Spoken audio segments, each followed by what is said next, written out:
thing. Physicists, we've got all these people, that have been here and gave this to him over 10 years ago.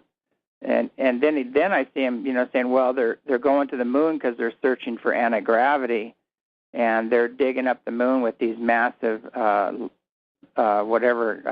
machines, And I like what John said to him, Lear, he goes, how do you think they got there? Why are they searching for, anti-gravity? You don't think they have that? How do you think those big machines got there? And, right. Yeah, and they're totally missing the point. I mean, and he's finally bringing out the space fleet, that Gary McKinnon brought out, in the public. He's finally addressing that, which we told him about 10 years ago, too. So, but anyway, that's water under the bridge. But I did have Robert Salas on the show, which was at Malmstrom, where they shut down the UFOs. And there's much more to that story. He hasn't gone public with it, and I'll let him do that. I don't really want to. But there was much more than just UFOs being shut down. There was missing time and contact and some other things.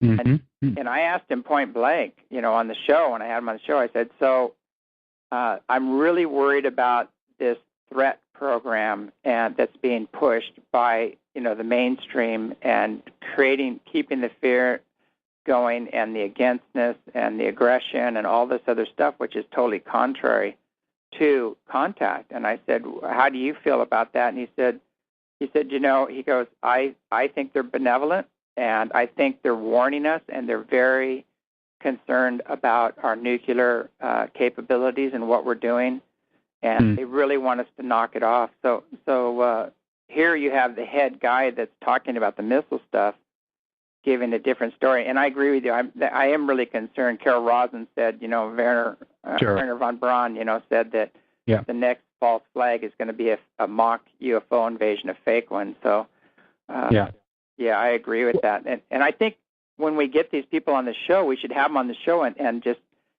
point blank address it. Look, are you creating a threat? What's your intention here, with this program? Yeah.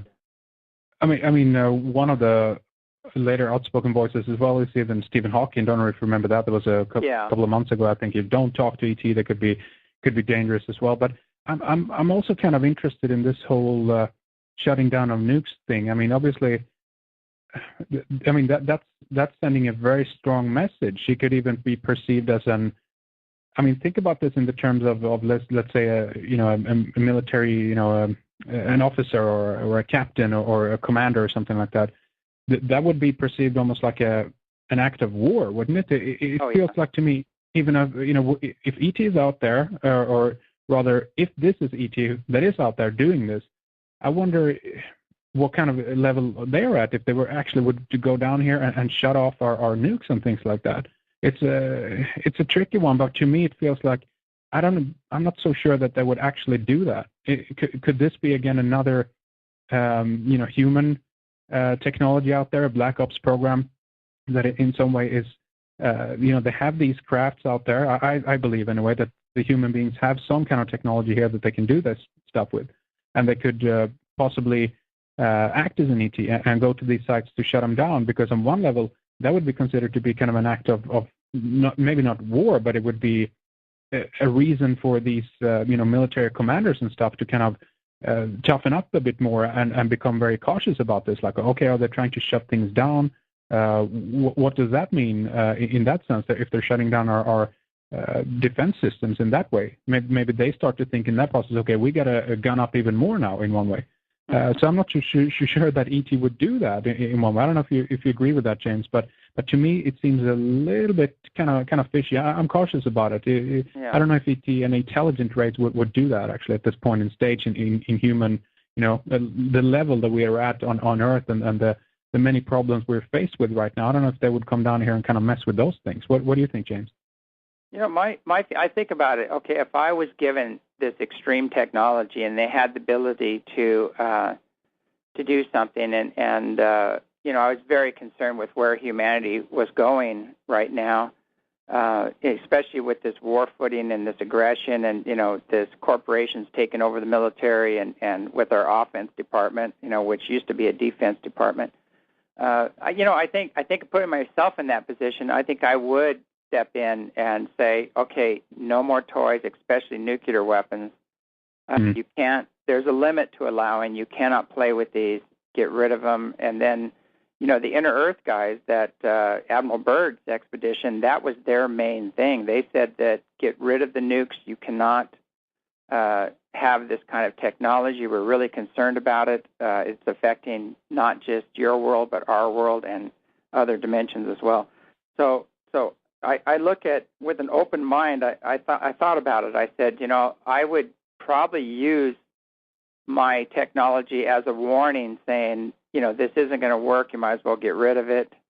But at the same time, as you're saying, I really keep an open mind because I know these guys are really tricky, the BlackRock guys and the other ones, and they always, everything gets twisted, and it's like the dark hats are wearing the white hats, and the white hats are wearing dark hats, and you just can't tell anymore. So you just have to go by your inner sensitivity. But I felt Robert Salas was genuine and genuinely concerned about it, and he was coming at it from a position of, we need to stop this nonsense, this warring, aggressive program that we're and basically we should get rid of the nukes, and I think he's using it more to just draw attention to this subject. But as you're saying, they definitely will. They own the media. They own the mainstream media. They will twist it on their behalf, and all of these guys said whatever comes out of the government is not going to be the truth. So right. Whatever we hear coming from this is going to be twisted to fit their agenda. That's right. I believe that too, absolutely. And I guess I'm applying this and trying to think myself as a if I was an ET and looked at humanity in that sense, I'm just wondering what would I do in that situation? That's a very tricky one. I mean, I think I don't think that, for me personally, that I would come to the conclusion, okay, let's do an official landing here at the at the European Parliament or at the White House or something like that. It feels kind of weird at this point in time. I would understand that humanity has to in some way take their own responsibility. And the question here that I turn around towards ET again is what responsibility do they have over us? I mean, okay, potentially then if we, humanity, if we're genetically engineered and if ET in some way has been a part of creating the human race as it exists, I can understand that they feel an obligation to take that responsibility for us, because then they might perceive, okay, they're at a level right now where they're not really sure what they're doing. They're very aggressive and scared about these things, so we need to go in there and kind of try to prevent things. If that's the case, okay, then I understand it. But if not, I would be more suspicious, because I would suspect them, if they're really, really intelligent, they would back more off and say, okay, they need to kind of learn their own lessons and take their own responsibility and understand these things themselves. And what does it matter if we go down there to kind of just try to tell them what to do or not? Then humanity would end up in the arms and hands of these people as they were, our moms and dads, if you know what I mean. And I don't necessarily mean that from a really, really bad point of view, but that's why I kind of am cautious about it and I'm watching the situation, because I think that if these were true intelligent ET, I think they would kind of in one way back off on that kind of official level and maybe just make contact with individuals who are ready to make the contact. But I don't know. That's just my take on this, James.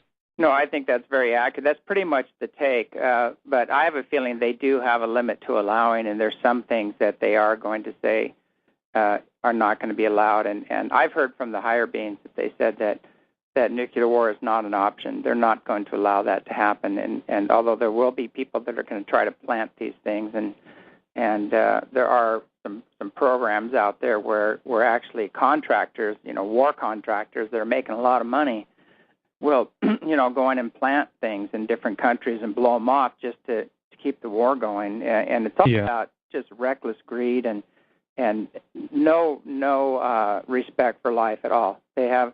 Sure. You're just a number to them. It doesn't matter how beautiful your kid is, how sweet and innocent they are, how talented they are. It doesn't matter. Everything is just a number to them, and it's and all they're looking at is this profit line. That's it. Exactly. There are those groups out there.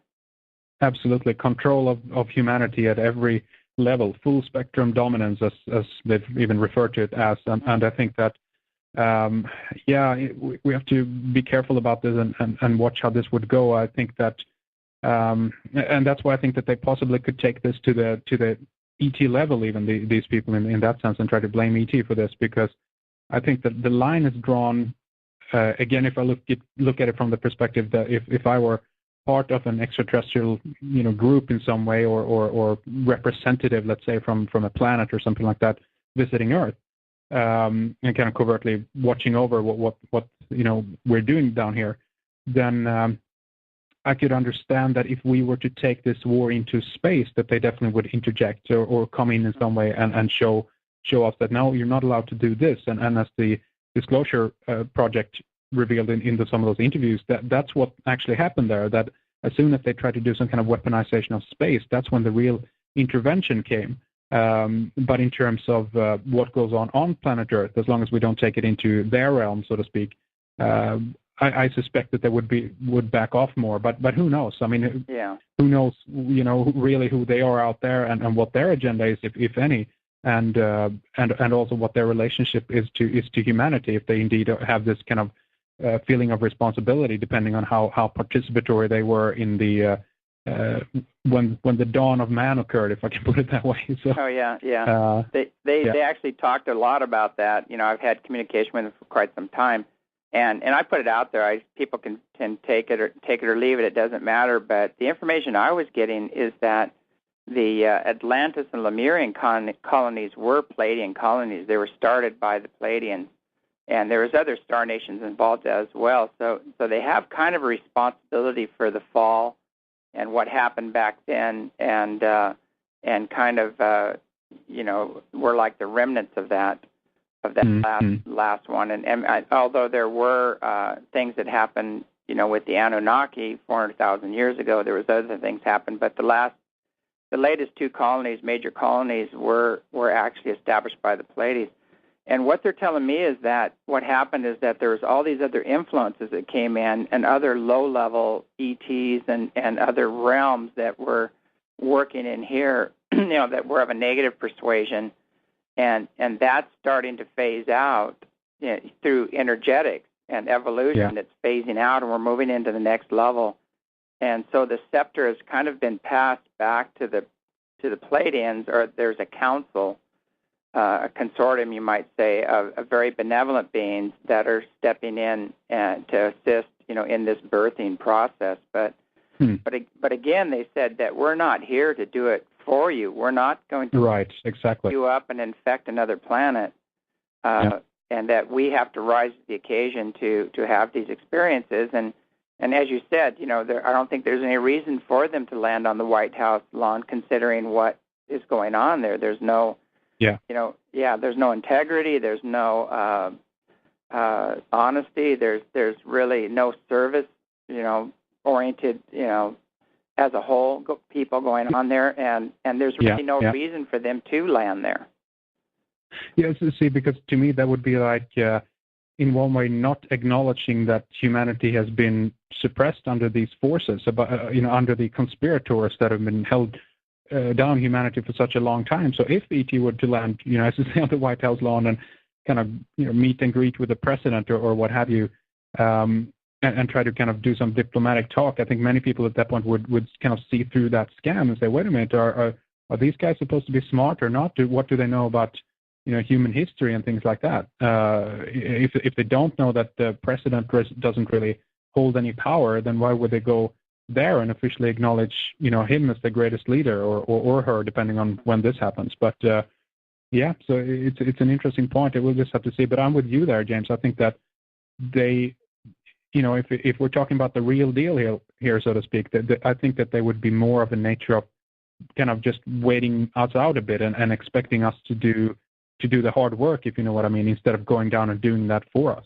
Yeah. Exactly. We look at things like, if you wanted to talk about any one of these subjects, but, I look at what happened in the Gulf there and how just the pure lies and deceptions, and that water still is extremely toxic, and all other private researchers are saying that. They said, this is this is extremely toxic. And some of the samples were saying it's 150 times more toxic than is necessary to kill all the fish.